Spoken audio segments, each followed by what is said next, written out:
Hi, welcome to Telugu journalist channel. నా పేరు Vishnukumar, senior జర్నలిస్ట్ని. పాకిస్తాన్లో జరుగుతున్నటువంటి రాజకీయ పరిణామాల గురించి నేను ఈ వీడియోలో చర్చించబోతున్నాను. పాకిస్తాన్లో సైనిక తిరుగుబాటు జరగబోతుందా? అధ్యక్షుడు ఈయన ఆసిఫ్ అలీ జర్దారీని పదవి నుంచి తొలగించేసేసి ఆర్మీ చీఫ్ అయినటువంటి మునీరు ఆ పదవిని అధ్యక్ష స్థానం కోసం ప్లాన్ చేస్తున్నట్టుగా తెలుస్తుంది. గత కొన్ని రోజులుగా అక్కడ జరుగుతున్నటువంటి పరిణామాలు, పాకిస్తాన్లో జరుగుతున్న పరిణామాలు దీన్ని మనం అనుకున్నటువంటి అనుమానాన్ని నిరూపిస్తున్నాయి. అయితే మరోసారి పాకిస్తాన్లో సైనిక తిరుగుబాటు ప్లస్ అధ్యక్ష పాలన తప్పేటట్టుగా అయితే కనిపించట్లేదు. పాకిస్తాన్ సోషల్ మీడియాలో కానీ దీని మీద పెద్ద హాట్ టాపిక్ అని అయితే నడుస్తుంది. అసలు పాకిస్తాన్లో ఏం జరుగుతుంది అన్నది నేను వీడియోలో చెప్తాను. ప్రతి ఒక్కరూ మన తెలుగు జర్నలిస్ట్ ఛానల్ని సబ్స్క్రైబ్ చేసుకోండి. బిలావర్ భుట్టో ఆసిఫ్ అలీ జర్దారీ కొడుకు, అంటే ఈయన Pakistan Peoples Party chairman Bilawal Bhutto, ఈయన జర్దారీ ఈ మధ్య అంతర్జాతీయ మీడియాలో ఒక ఇంటర్వ్యూ ఇచ్చాడు. దాంట్లో సంచలనమైనటువంటి వ్యాఖ్యలు బిలావల్ చేశాడు. ఏంటంటే పాక్ ఆర్మీ చీఫ్ ఆసిఫ్ మునీర్ మీద ఈయన కామెంట్స్ చేశాడు. తీవ్రవాదులైనటువంటి హైజ్ సఫీద్ కానీ మసూద్ అజర్ కానీ వీళ్ళిద్దరినీ కూడా భారతదేశానికి అప్పగించాలని చెప్పేసి ఆయన డిమాండ్ చేశాడు. దాంతో ఆ పాకిస్తాన్లో ఈ కామెంట్స్ పెద్ద దుమారం చెలరేగినమాట. వాళ్ళు లేరని చెప్పి కొన్నాళ్ళు, వాళ్ళ ఉగ్రవాదులు కాదు దేశభక్తులను కొన్నాళ్ళు ఇలా చెప్తుంటే ఆయన మాత్రం వాళ్ళిద్దరినీ భారతదేశానికి అప్పగించాలని చెప్పేసి బిలావల్ డిమాండ్ చేయడం అనేది పెద్ద ఇదైపోయింది, సంచలనం అయిపోయింది. అక్కడ వెంబటే హఫీజ్ కొడుకు దానికి రియాక్ట్ అయ్యాడు, ఆయన ఖండించాడు. బిలావల్ రెచ్చగొట్టే మాటలు చేస్తున్నాడు, వ్యాఖ్యలు ఉన్నాయని చెప్పేసి అని అంటున్నాడు. దీన్ని బట్టి మనకి పాకిస్తాన్ రాజకీయాల్లో అధికార మార్పిడి అనేది జరగబోతుందని చెప్పేసి విశ్లేషకులు అంటున్నారు.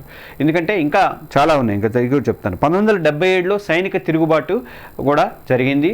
ఇదే ఒకసారి గుర్తు చేసుకుంటే మనకి అప్పటి ఆర్మీ చీఫ్ జనరల్ జియా ఉల్ హక్, అప్పటి ప్రధాని జుల్ఫికర్ అలీ భుట్టో బిలావల్ తాత, ఈ తాతని ప్రభుత్వాన్ని కూడా కూల్చేశారు. ఈ సైనిక తిరుగుబాటు పాకిస్తాన్ చరిత్రలో ఒక బ్లాక్ చాప్టర్గా నిలిచిపోయిందనమాట.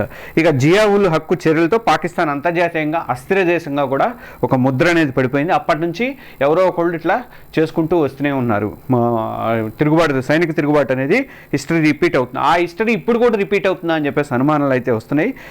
ముఖ్యంగా బిలావల్ వ్యాఖ్యల తర్వాత మాత్రం అర్థమవుతున్నాయి మనకి. ఆసిఫ్ మునీర్ మీద ఆయన విమర్శలు చేయడం అనేది, అందరూ వాడు చెప్పిందే వినే పరిస్థితిలో ఉంటే ఈయనొక్కడు విమర్శలు చేయడం అనేది దాన్ని బట్టే మనకు అర్థమవుతుంది. ఇక ఆసిఫ్ మునీర్కి అక్కడ ప్రాధాన్యత కూడా పెరిగింది. మనకి Pakistan army chief general Asif Munir ప్రస్తుతం అధ్యక్షుడైనటువంటి ఆసిఫ్ అలీ జర్దారీ తర్వాత ప్రధాని షెహబాజ్ షరీఫ్ కంటే కూడా ఎక్కువైపోయాడు. ఎందుకంటే ఆయనకు ప్రాధాన్యత అనేది బాగా పెరిగిపోతుంది. ఈ మధ్యకాలంలో ఆపరేషన్ సింధూర్ తర్వాత మనం చేపట్టినటువంటి చర్యలు మునీర్ కీలక వహించాడు. అసలు నిజంగా మాట్లాడాలంటే పహల్గామ్ దాడులు కూడా ఆయనే కారణం. తర్వాత ఇది అయిపోయిన తర్వాత పోయి అమెరికాలో చర్చల్లో పాల్గొన్నాడు. డైరెక్ట్గా ట్రంప్ ఆయన పిలిచి డిన్నర్ పార్టీ ఇచ్చాడు. ఇద్దరు కలిసి వెబ్సైట్కి ఆహ్వానించి డిన్నర్ ఇచ్చాడు. తర్వాత ఇది పాకిస్తాన్లో ఎన్నుకున్నటువంటి ప్రభుత్వ పాలనాధికారులు ఉండగా జర్దారీని కానీ లేకపోతే షహబాజ్ షరీఫ్ కానీ వీళ్ళని పిలవకుండా ఆసిఫ్ మునీర్ని పిలిచి ట్రంప్ పార్టీ ఇవ్వడం అనేది మాత్రం ఫుడ్ పెట్టడం అనేది మాత్రం చాలా దారుణమైన విషయం అనమాట.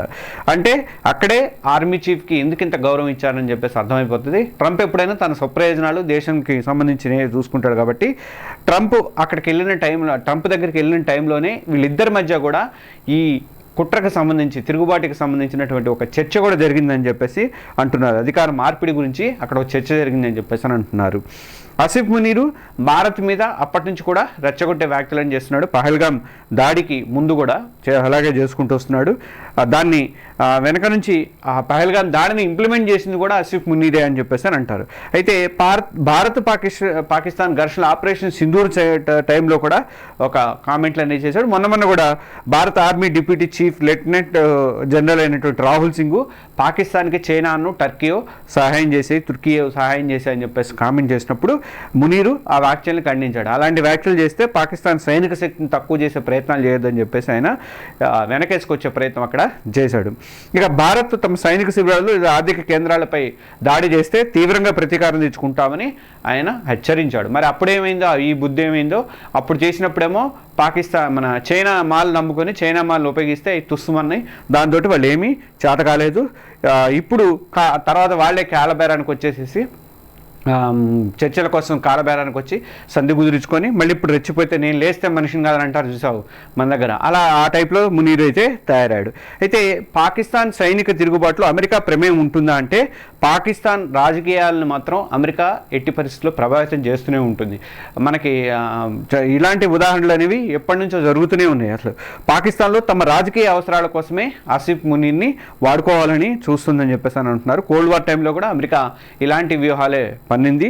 ఆ తర్వాత ఇక ఇప్పుడు ఏం జరగబోతుందంటే పాకిస్తాన్లో సైనిక తిరుగుబాటు జరిగే అవకాశాలు అయితే ఎక్కువగా ఉన్నాయని అనిపిస్తుంది. ఆసిఫ్ అలీ జర్దారీ స్వచ్ఛందంగా మరి పదవి నుంచి తప్పుకుంటారా, లేకపోతే ఆయన బలవంతంగా తొలగించి తీసుకుపోయి జైల్లో వేస్తారనేది చూడాలి, అరెస్ట్ చేసి జైల్లో వేస్తారని చూడాలి. ఈ ప్రశ్నలకు మాత్రం సమాధానం మరి కొద్ది రోజుల్లోనే తేలబోతుందని అనుకోవాలి.